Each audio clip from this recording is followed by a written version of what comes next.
There's a Pokemon I've always liked the look of, but never used due to how bad it was. And that Pokemon, if you couldn't tell, is Beedrill.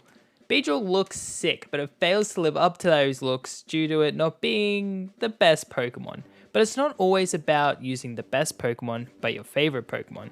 So today, I'll take on Pokemon Fire Red with only Beedrill. Before we start, let's have a chat as to why Beedrill is kinda bad. First is its type, which is Bug Poison, meaning it's weak to Fire, Rock, Flying, and Psychic. And a lot of those are very prevalent in Fire Red, especially those Psychic and Flying types. And then the biggest reason is Beedrill has an awful moveset. Its best level up move is Twin Needle, which it learns at level 20, so yeah, it's a tad rough in that regard. Nonetheless, let's just get into it. Make sure to leave a like, and in the comments, tell me what level you think I'll have to beat Brock, and leave any challenge suggestions. But, time to start the run. We replace Bulbasaur with the Universal Randomizer so our rival picks Charizard. Why, you might ask? Because I hate myself. We name it Bunt, and if you get the reference, you're a real one. We defeat our rival with Poison Luck, and we move on to get the package. Here I decide to evolve Weedle into Kakuna, but now, don't laugh at me. No, seriously, don't laugh at me. I'll have to report you if you do. But I whited out 3 times to Wild Rattata and Pidgeys. Please just don't laugh, please. It hurts me more than it hurts you. After Weedle evolves, we attempt to take on the first Bug Trainer, and after exchanging 1 damage Poison Stings for about 2 minutes, his Caterpie takes me out. So I decide, yeah, this ain't gonna cut it, and evolve Kakuna into Beedrill. Now, Bug Catcher Rick will feel our fury. Literally, we use Fury Attack, and we win. We clear our Viridian Forest and travel back to our second rival fight to get some extra XP. Now, I know we aren't high enough level for Brock, but I try anyway, and well, you'll be surprised. Campbellian beats us. So, off I go grinding again. I decide to try again at level 16. With our new level, we are finally strong enough and brave enough to take out Campbellian. But Rock is still too much for us. We could take out his Geodude, but his Onix was still too strong. I try a couple of attempts so I can avoid over leveling. Our main strategy in this fight was going for Focus Energy and trying to get crit Fury attacks, but Beedrill would always get taken out by 2 Rock Tombs and not be able to deal enough damage back. But the good news is, it's not taken out in 1 Rock Tomb, so there is a chance. We go back into the forest and we grind up to level 20 where we learn Twin Needle, which is a 25 base power bug move that always hits twice and has a chance to poison. So this is 20 times better than Fury Attack, as it not only can poison, it's also stab, and it can't miss. Now that we're level 20, I try to take on Brock again. We start with Focus Energy to boost our crit chance, and we take out Geodude with only 2 Twin Needles, and this is already so much easier than with Fury Cutter.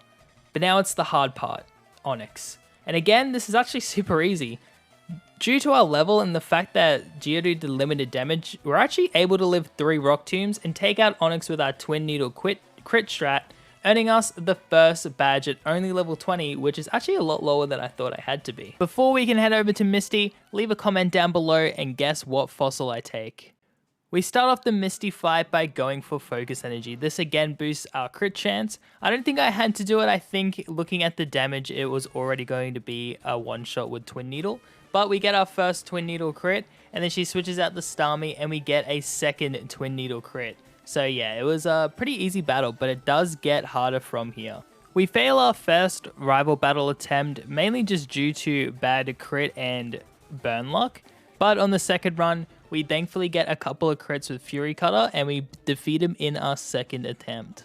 Now this was probably the most annoying fight of the run so far. This SSM battle took me 6 attempts. I'd usually get past Pidgeotto and Kadabra just fine, but he has Sand Attack and Smokescreen, and his first 3 Pokemon are super effective against Beedrill. This was so annoying. We'd either just miss, get bad crit chance, or he would burn us or something crazy like that.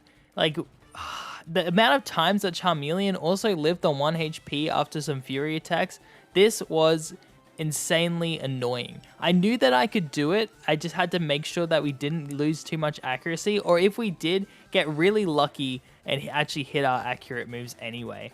We finally do, however, beat him. Here I just decide, yeah, screw it. The focus energy isn't needed. We get a natural crit on the Fury attack and hit Pidgeotto 3 times, and we're able to take out Charmeleon with over 50 HP. And once Charmeleon is taken care of, it's pretty easy. So now onto Lieutenant Surge, and this was, again, super easy. Focus energy, Twin Needle, our way to victory.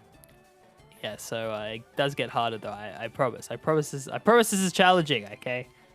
We make our way over to Erica, and honestly, Beedrill's mid game is feeling pretty good right now, but its late game is where we are going to start struggling. However, Erica is still mid game. It's still mid game. We're all good. I just go ahead, set up Focus Energy first turn, and just start going crazy with Twin Needles. The main annoying thing about this gym is even though it is a grass type gym, 2 of our 3 Pokemon are part poison type, so Twin Needle isn't actually super effective against most of our Pokemon, and they're pretty bulky, so this is more of just a time-consuming battle than it is an annoying battle. We then proceed to clear out Team Rocket, which leads us to Giovanni, who is actually a pretty easy battle. Even with all these rock types, Twin Needles gets the job done. For once, our first attempt on the rival fight actually goes really well, mainly just due to our super good luck with our boosted crit chance. But yeah, Twin Needle all the way through here, and yeah, there's not much to note other than his Gyarados, who probably will become an issue later. It's time for Rival Fivel, and man, I feel like we battle this guy every goddamn minute, but yeah, this just isn't working out. We teach Beedrill Secret Power and Aerial Ace. I'm actually not too sure where we picked those TMs up, to be real with you. I just opened up my bag hoping for a Hail Mary. But yeah, we can't even get past his first Pokemon, Pidgeot, as it just hits us with 2 wing attacks and then finishes us off with quick attack. So yeah, I think we just have to come back after Koga. Now I did have to try a couple of times with this fight. The winning factor for this was his second coughing just not using self-destruct, as that would either take us out or just do way too much damage to continue. But I finally got this winning attempt. We start with Focus Energy as he gets the smoke screen off, activating our spam Aerial Ace card. It's just barely not a 2-hit KO, but hey, crit. Oh, and another crit. Oh, would you look at that? It's a crit, and we risk missing with Secret Power, and we crit. Man, I really like this game sometimes. We attempt Rival Fivel again with our new level and new moves. This time he uses Feather Dance more often, meaning it's even more essential we get the crits off. He also now has 3 flying types, meaning Twin Needle is pretty much useless. Would lose most runs due to bad crit, and occasionally his Execute would para Beedrill, making Charizard faster, who hits like a truck. But finally, we get this attempt. We get hit with the Feather Dance as we try to Focus Energy. We get the crit power Secret Power, ending Pidgeot. Due to our weakened attack set, Execute is like a 3-hit KO with Aerial Ace, and I don't know why I didn't Twin Needle. Thankfully, no para as we one-shot Alakazam. We get really lucky again and para his Charizard, who's unable to move, and with the crit we take it out. He sends out Gyarados with making our attack -3, but we get a crit and win. Giovanni's a pretty easy battle, so we'll just go ahead and skip that. We go ahead and go on to Sabrina, and it's basically just a one-shot fest here. Twin Needle just destroys everything except for her Venomoth, who goes down to Aerial Ace. Before Blaine, I get the TM for Return and quickly teach it to Beedrill. Now, Blaine I thought would be a lot harder. He has 2 Intimidate Pokemon, so we've got to really get these crits. One Return takes out Growlithe, and we kind of have a Potion Wall with Ponytail, but eventually take it out. Rapidash brings us down to 5 HP, but luckily we crit Arcanine and win the battle. So Giovanni was actually a lot harder than I thought it was going to be, and this is actually because of his Rhyhorns. Both of his Rhyhorns have Scary Face, which actually lowers your speed by 2, meaning that the rest of his team outspeeds Bunt, and we just take too much damage by the time we get to Nidoqueen or Nidoking. So we basically have to get a run where we only take 1 or 2 Scary Faces, or we don't take any damage from Dugtrio and Nidoqueen. While looking on Bulbapedia to see if we learn Sword Stance, I realized that we can actually teach Beedrill Brick Break. This will be super helpful with dealing with these Rhyhorns, as a quick Brick Break should be able to take them out. While this did help, these Rhyhorns still live too long and end up getting 2 Scary Faces off anyway, bringing us back to the same problem. However, we are getting past Nidoqueen now, so that's pretty helpful, but yeah, it's still not enough, as Nidoking just takes us out with Earthquake. After a couple more attempts, we go back to the tried and true method of Focus Energy. Now, we don't kill these Rhyhorns straight away, but Focus Energy actually comes in super clutch. He brings out Dugtrio, gets the Earthquake off.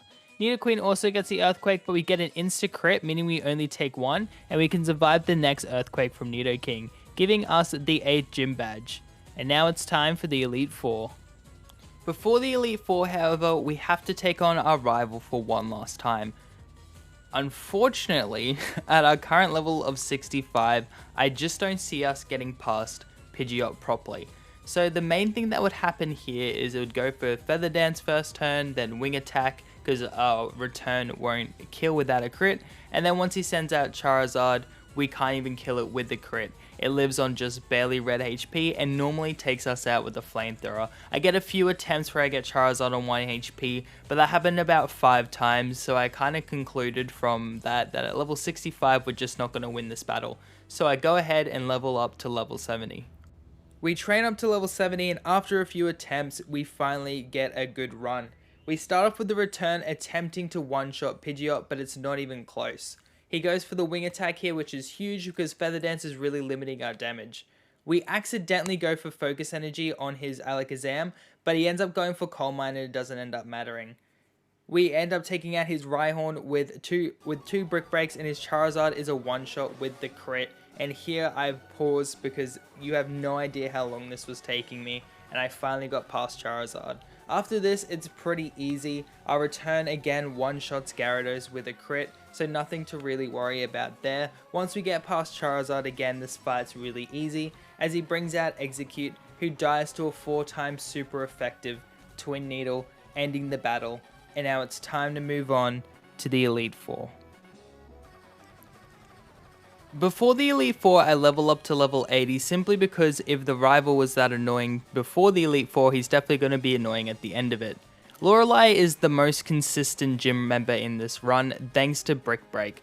Brick Break just smashes through half of her Ice-type Pokemon, except for like Cloyster, who has a really high really high defense, but still 2 Brick Breaks are enough. Twin Needle takes out Jinx, and 2 Brick Breaks are enough to take out Lapras. Now, Bruno's an interesting battle. While it's not hard, we kind of have to trick his AI a bit. If we go for Focus Energy on this first turn with Onix, his Hitmonchan will always go for counter on its first turn out. So as you can see, this return barely does not enough damage and he hits us with counter and one-shots us. And that happens around 3 times. So we have to change up our strategy a little bit.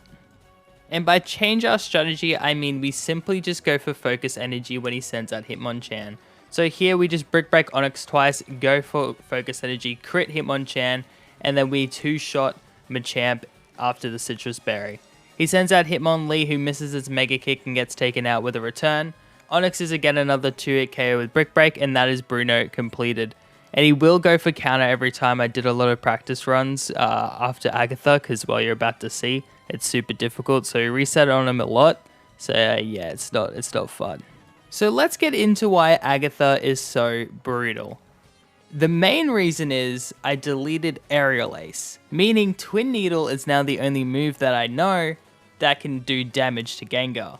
Unfortunately, her first Gengar will always spam Double Team until it's literally unhittable, and then we keep hitting this really awkward range where we will bring it to 1 HP, or like around there, and then she'll full restore.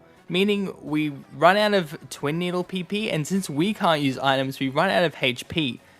As a few strategies I thought of, I tried, maybe I just counter her double team with my double team and hope we outrun, but she knows Shadow Punch, which always hits, it never misses. So I was like, crap, what do we do? We can't learn Dig. Pretty sure I was Levitate in this game, so that doesn't matter anyway. We deleted Aerial Ace. When I posted this on Reddit, someone said that we could learn Mimic, copy her Shadow Punch, and that probably was a better strategy than what I had going on. We also got rid of Pursuit with a level up move because it was a special dark type attack. I didn't think we would need it. And yeah, we don't have Thief yet, so I couldn't think of anything. The only thing I could think of was leveling up to level 90 and hope that we could just get natural Twin Needle crits. And here's what a level 90 Beedrill attempt looks like. We go for Twin Needle straight away because this is the first one that's guaranteed to hit, It chunks her a little bit, but not much. We go for Focus Energy because I know she's either going to attack or go for double team.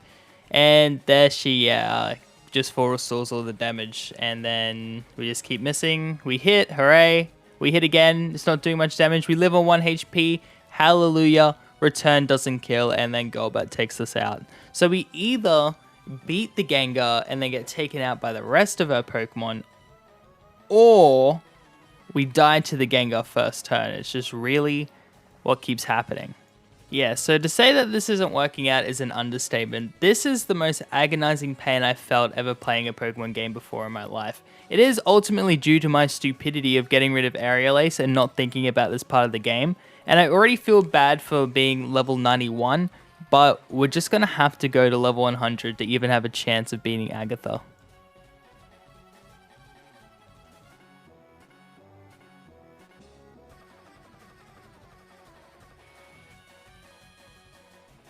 Here's what a level 1 attempt looks like. We start with Focus Energy straight away. We miss the first 3 Twin Needles, finally hit the 4th, hit the 2nd, miss again, get confused, keep getting smacked down. We're missing a bunch of these Twin Needles.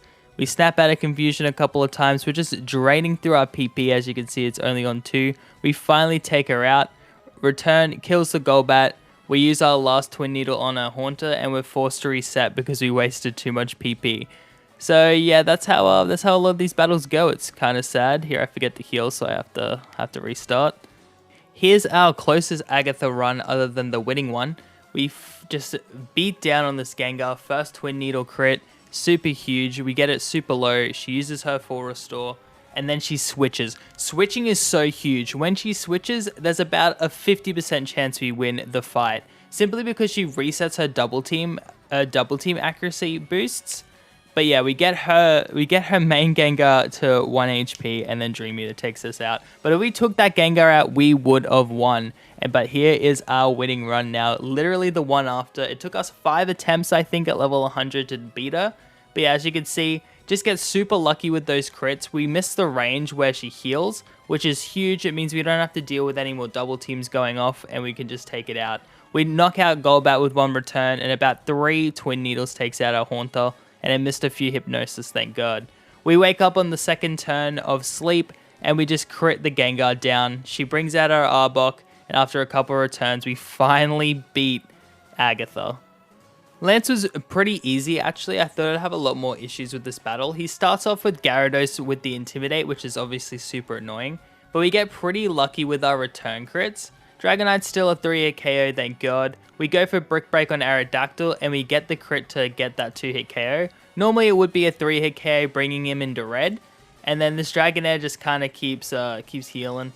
I don't know what... I was checking to see if I had Swarm or not and see if it would be activated. But I decided just to keep going for returns anyway. We thankfully live on 17 HP and then take out Izzalast Dragonair. And now it's time for the millionth rival battle in this game.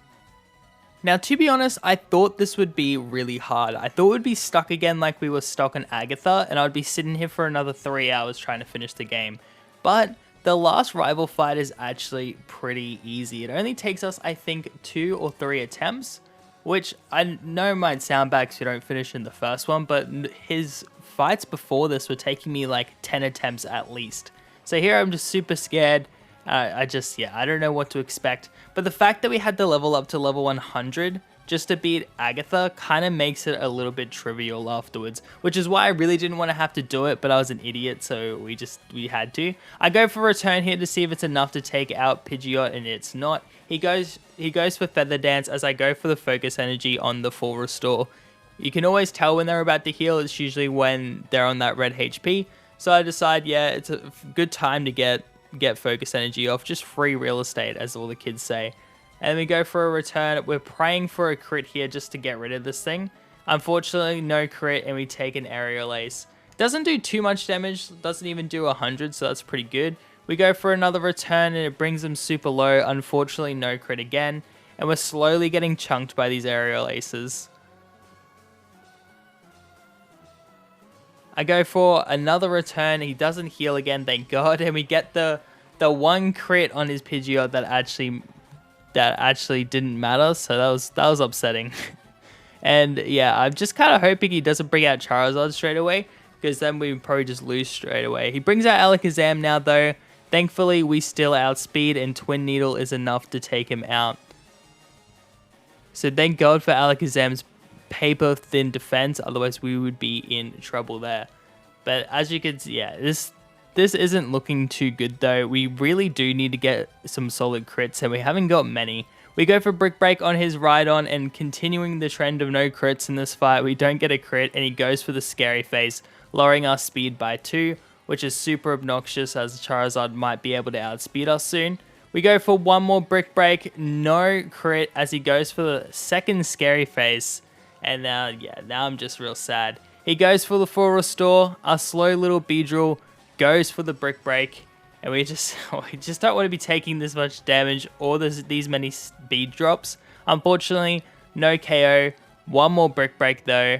And hopefully, yeah, no, didn't even bring it in red this time. So that's fun. He goes for Rock Tomb, and it takes us out with a critical hit just to rub it in. So let's try it again. We go for Focus Energy straight away, knowing that Return won't one-shot. I one-shot his Pidgeot with a crit. Twin Needle takes out Alakazam. Crit Brick Break takes out his Rhyhorn. We hit the Return. I'm not too sure what move Charizard tried to go for there, but it didn't do any damage, and we are able to get a second crit with Return.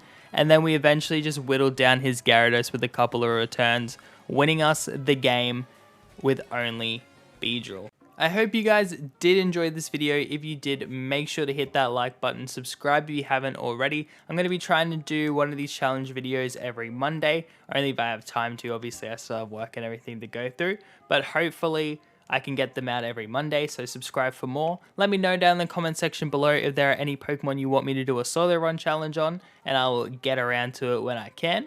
But yeah, this Beedrill run, if I was to sum it up, I would say easier than I thought. We probably didn't have to go to level 100 if I just remembered Aerial Ace to like keep Aerial Ace for Agatha. So I definitely think this can be done at probably like level 80 if you're lucky.